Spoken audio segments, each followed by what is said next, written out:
Boa noite. Boa noite. Estamos iniciando hoje uma série de estudos bíblicos sobre o livro de Daniel. Jailson Machado, Adventista Sétimo Dia.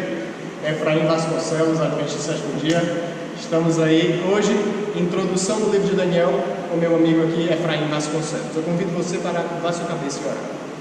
Paizinho querido, nos abençoa no estudo do teu sagrado livro e na introdução do livro de Daniel, em nome de Jesus. Amém. Nós teremos mais ou menos 3 estudos só de introdução ao livro, tá bom? Com relação aos 12 capítulos do livro de Daniel, nós vamos ter mais ou menos aí uns 60 a 70 estudos, né? Eu acho que é próximo de... Mais ou menos. Mas você acompanha cada áudio, vai ser curtinho, vai ser em torno aí de 15, 20 minutos e vai trazer muito conhecimento a você. Eu queria fazer uma pergunta aqui ao amigo Efraim, começando com ele, né? Certo. Eu quero saber o contexto em que o povo de Judá vai ser levado cativo para a Babilônia. Por que Deus, que é um Deus de amor, misericórdia, compaixão, que ama o seu povo, permitiu esse acontecimento? Certo. Quando a gente vai ali para a história do Êxodo, a gente vê Deus tirando com mão poderosa o seu povo do Egito e eles peregrinam por um período de 40 anos no deserto. Em um momento desses 40 anos, Deus dá um código de leis para o povo, porque Deus faz uma aliança com o povo.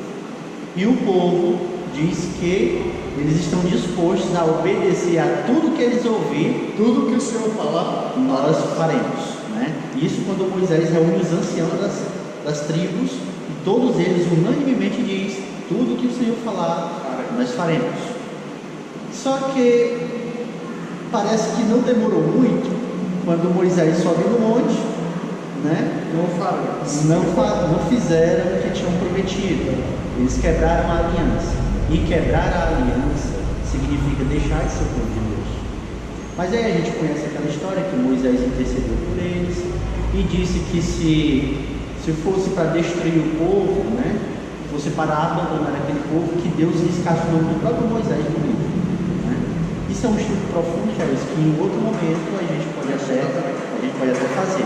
Mas, pois bem, Deus deu um código de leis. Quando a gente vai em Deuteronômio capítulo 28, nós encontramos ali as consequências que iria recair sobre o povo, caso eles desobedecessem a lei de Deus, né? E um dos versículos do capítulo 28 de Deuteronômio diz que se eles permanecessem em pecado, na transgressão aberta à lei de Deus, iria vir uma nação de longe como uma águia e ia levá-los em cativeiro para uma terra distante. Aí a gente tem que estudar a história do povo de Israel, do povo judeu, para ver se realmente foi isso que aconteceu e que ocasionou o cativeiro do ano 606, no qual Daniel e seus companheiros foram levados. O texto que inicia o livro de Daniel, pessoal. Queria que você me contextualizasse um rei, onde nós teremos um marco de início à queda do início da queda do povo de Deus, né? Do rei de Judá, né? Do rei do sul, né? Enfim, dava para a gente ir para bem lá no início, mas eu acho que um ponto de partida interessante seria o reinado do rei Acaz, né? Porque, por exemplo, ele começa a reinar ali no ano 732 a.C. Na época que ele começa a reinar, quem está dominando o mundo não é os babilônios, é os assírios. E aterrorizou também o povo. Exatamente, aterrorizou assim como os egípcios antes dos assírios, né? É bom falar a questão entre a Síria e a Síria, explicar essa diferença. É importante. Queria que você, meu amigo, minha amiga que está nos assistindo, entendesse que a Síria é diferente da Síria. A Síria, começando com A, e Síria com S. A Síria tinha por capital a cidade de Nínive, enquanto que Síria tinha por capital Damasco. Nínive é aquela cidade onde Jonas foi enviado por Deus para pregar o evangelho lá, e toda a cidade tinha se convertido. Só que a essa altura da história, na época do rei Acaz, o povo já estava todo apostatado, né? Pois bem, nessa época do rei Acaz, algumas coisas interessantes começaram a acontecer no mundo e no reino, né? Por exemplo, o rei da Síria, que tinha por capital Damasco, ele tentou invadir a terra de Judá e depois sitiar Jerusalém, mas não teve êxito. Isso mesmo na época do rei Acaz. Depois Peca, que era filho do rei de Israel, que era o reino do norte, composto das outras 10 tribos, né? É bom destacar também que depois de Salomão, o reino de Israel, que era composto das 12 tribos dos filhos de Israel, né, foi rasgado e foi dividido, 10 tribos ficando no norte e 2 ficando no sul, né? Casa de Davi. Oi? Com a casa de Davi. Com a casa de Davi. As outras 2 eram Judá e Benjamim, e as outras 10 formavam o reino do norte.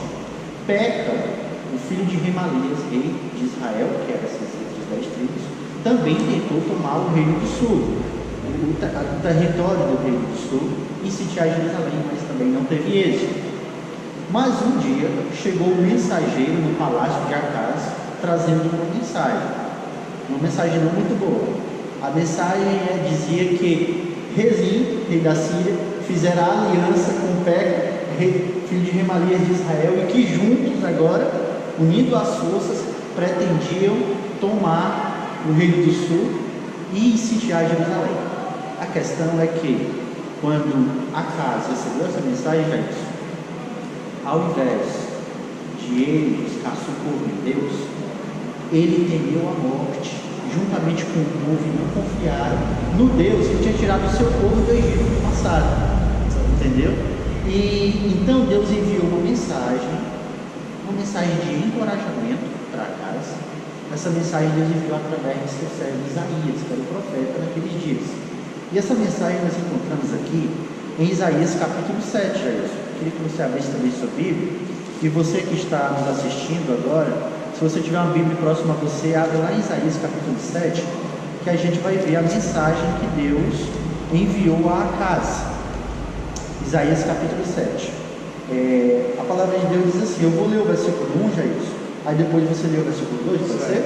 O versículo 1 diz assim: sucedeu, pois, nos dias de Acaz, filho de Jotão, filho de Uzias, rei de Judá, que Rezim, rei da Síria, e Peca, filho de Remalias, rei de Israel, subiram a Jerusalém para pelejarem contra ela, mas nada puderam contra ela. Deram um aviso à casa de Davi, dizendo: a Síria fez aliança com Efraim. Então se moveu o seu coração e o coração do seu povo, como se movem as árvores do bosque. Vamos ver. Eu queria só destacar, viu, Jair, só um ponto, porque aqui nesse verso 2 que você acabou de ler, o mensageiro chega dizendo que Rezim, rei da Síria, fez aliança com Peca, né? Que era filho de Remalias, mas ele cita aqui Efraim, né? Só que tem um detalhe. No Antigo Testamento, o nome Efraim às vezes é usado não para se referir somente à tribo de Efraim, mas é uma designação usada principalmente por Isaías e Jeremias para se referir ao reino de Israel. Mas por que isso? Não sei se você lembra, Jair, quando Deus tirou o povo do Egito e quando eles chegaram em Canaã, que foram para dividir as terras entre as tribos de Israel, que o tabernáculo, a Arca da Aliança, ia ficar numa cidade chamada Siló. E essa cidade chamada Siló ficava na tribo de Efraim, no território geográfico ali de Efraim. Ou seja, a capital espiritual de Israel seria Siló. Entendeu? A princípio seria Siló, né? Então, por causa disso, e Siló como ficava em Efraim, é por isso que às vezes alguns profetas do Antigo Testamento usam o nome Efraim para se referir ao reino de Israel e não especificamente à tribo de Efraim. E nesse caso, Isaías está se referindo a Israel, ao reino do norte, e não à tribo de Efraim. Você pode ver isso em Isaías 7, versículo 5, Isaías 7, versículo 9, Isaías 7, versículo 17. Você pode ver lá no capítulo 19 e alguns capítulos do versículo de Jeremias também, ele usando Efraim para se referir a Israel e não à tribo de Efraim. Entendeu? Então esse mensageiro chega dizendo que Efraim, Israel nesse caso, fizeram a aliança com Síria e que agora juntos iriam lutar e tomar o reino do sul. E o que acontece com Acaz? Ele temeu, juntamente com o povo. Aí o versículo 3, irmão, leia para nós. Então disse o Senhor a Isaías: agora tu, teu filho, Sear-Jazub, sai ao encontro de Acais, ao fim do canal do tanque superior, no caminho do campo do lavrador. Exatamente. Aí eu vou ler o 4. E diz-lhe: acautela-te e aquieta-te, não temas, nem se desanime o teu coração por causa desses 2 pedaços de tições fumegantes, por causa do ardor da ira de Rezim e da Síria e do filho de Remalias. Verso 5. Porquanto a Síria teve contra ti maligno conselho com Efraim e com o filho de Remalias, dizendo: vamos subir contra Judá e molestemo-no e repartamo-no entre nós e façamos reinar no meio dele o filho de Tabeal. Eu queria agora chamar a atenção para esse filho de Tabeal, porque na Síria tinha uma região que se chamava Tabeal, e muito provavelmente havia também um homem ou um representante nessa região que tinha o mesmo nome da região em si, né? Rezim da Síria e Peca, filho de Remalias de Israel, planejaram juntos tomar Judá, dividir as terras de Judá entre eles e trazer um filho desse homem chamado Tabeal para vir reinar em Judá, um pagão reinando sobre o povo de Deus, né? Mas olha a mensagem do Senhor através de Isaías, no versículo 7. Assim diz o Senhor Deus: isto não subsistirá, nem tampouco acontecerá. Amém. Amém? Era para ser amém mesmo, mas infelizmente o que se esperava era que Acaz confiasse em Deus, na palavra de Deus através de seu servo Isaías, e o buscasse com um coração humilde e arrependido de seus pecados, confiando no braço poderoso de Deus como o protetor do seu povo. Mas infelizmente, onde é isso? Acaz buscou socorro. Você lembra, meu amigo, minha amiga, que eu mencionei Síria e Assíria, e que a Síria era que dominava o mundo naquela época, tinha por capital Nínive. Acaz pediu socorro não a Deus, mas ele mandou um mensageiro pedindo socorro ao rei do Império Assírio que dominava o mundo. O nome desse rei é um pouco estranho, mas com o continuar dos nossos estudos você vai começar a se acostumar com esses nomes estranhos. O nome do rei era Tiglat-Pileser. Ele manda um mensageiro. E nós encontramos em 2 Reis, já isso, no capítulo 16. 2 Reis, capítulo 16. A mensagem de Acaz para Tiglat-Pileser. Você encontrou o capítulo 16? O versículo 7 diz assim: e Acaz enviou mensageiros a Tiglat-Pileser, rei da Assíria, dizendo: eu sou teu servo e teu filho, sobe e livra-me das mãos do rei da Síria e das mãos do rei de Israel, que se levantam contra mim. Meu amigo, minha amiga Jailson, eu não sei se você percebe as palavras lindas que ele poderia ter usado numa oração a Deus. Você concorda com isso? Né? Eu sou teu servo, eu sou teu filho, sobe em meu socorro. Entendeu? Ele poderia dizer isso a Jeová? Poderia? Né? Mas não, ele fala. Já tinha sido dada a promessa. Exatamente, através de Isaías. Versículo 8: e tomou Acaz a prata e o ouro que se achou na casa do Senhor e nos tesouros da casa do rei, e mandou um presente ao rei da Assíria. É terrível, porque ele tira dos tesouros da casa do Senhor, dos tesouros do seu aposento, e manda como um presente a Tiglat-Pileser, um rei pagão, e terrível, ele era terrível. Aí, para a gente aqui concluir essa primeira parte da introdução, diz aqui o versículo 9: e o rei da Assíria lhe deu ouvidos, pois o rei da Assíria subiu contra Damasco e tomou-a, e levou cativo o povo para aqui, e matou a Rezim, que era rei da Síria.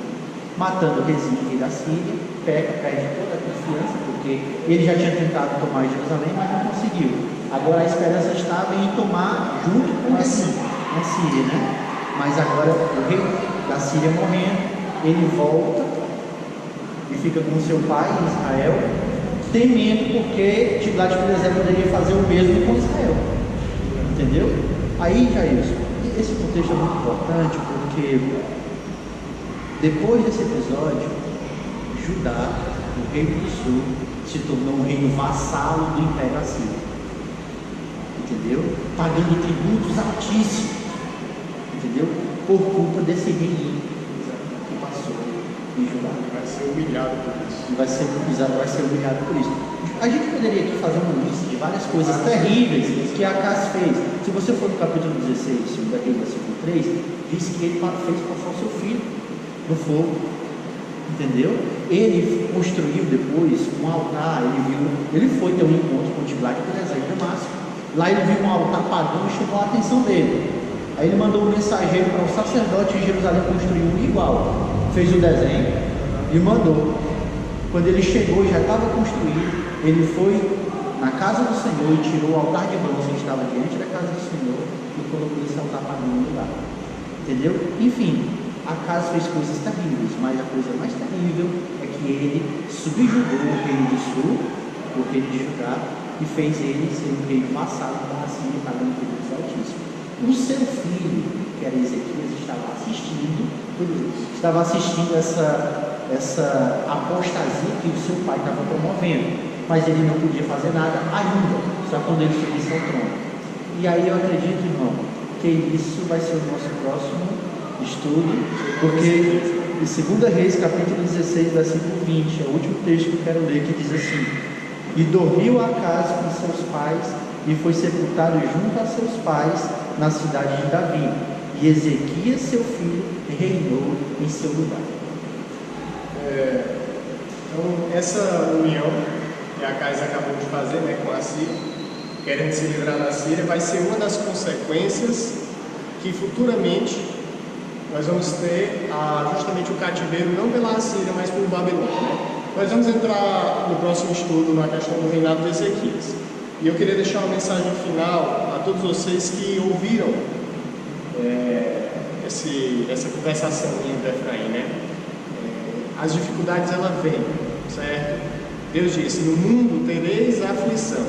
Então a aflição, ela vem, ela é certa, mas a questão, irmãos, é como você vai passar por elas, tá bom? Tem um pensamento do Almayer, né? Ele diz assim, saúde mental não é ter um curso de bacharelado, mestrado ou doutorado. Saúde mental é passar por dificuldades da vida, mantendo a calma, a paciência e a mansidão, e acima de todas as coisas, a confiança em Deus. Então, o reino de Israel, ele estava numa situação difícil, ele estava cercado por um exército, mas Deus disse: se confiarem em mim, eu os livrarei. E eles não escolheram confiar em Deus, eles escolheram confiar no homem. Talvez você esteja passando por essa dificuldade nesse momento. E antes de entrar no livro de Daniel, nós vamos estudar muitas coisas mais que eu queria que você fizesse uma reflexão pessoal. Hoje, o vale que você está passando, você está confiando em Deus ou você está confiando no homem? Nós encerramos aqui o nosso estudo de hoje e eu te espero no próximo capítulo. Obrigado, Efraim. Até a próxima, pessoal. Valeu.